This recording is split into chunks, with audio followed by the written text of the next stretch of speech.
I want to take you through a small songwriting tip that helps me finish ideas and make better songs. And I think it might help you too. This is a line. This line represents time.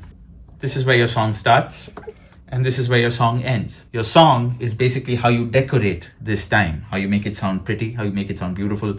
It's all up to you. But what's most important is that you have a beautiful beginning and a beautiful end, because the journey is all about, well, how you experience the time. If you're like me, you probably have a lot of voice notes in your phone or in whatever device.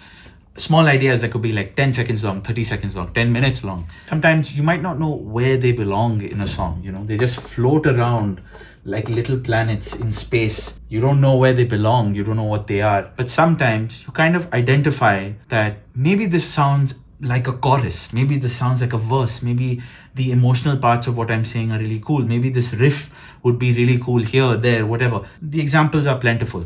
Let's just say you somehow identify a chorus idea. Now, a chorus is a pretty cool part of a song. It's a part of a song that elevates itself. It becomes maybe louder, more impactful. It's a part where everybody can sing along.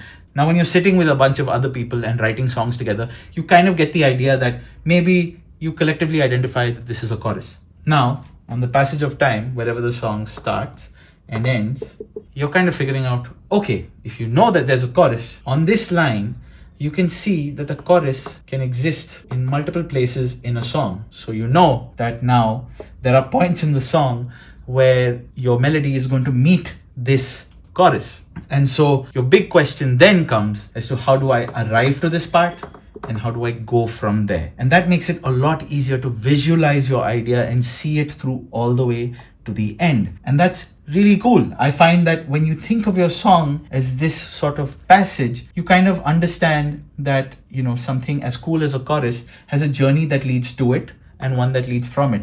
And in that process, you can figure out how your song can become bigger and cooler and, well, a song. This is a great way to finish off your ideas. And what's really cool is that for the things you might not know where they belong, for example, your multiple different ideas might sound very different by themselves, but somehow you can make them connect to each other by combining them. So if this is a chorus here and say this is a verse, you've somehow managed to piece together many different small ideas into this line.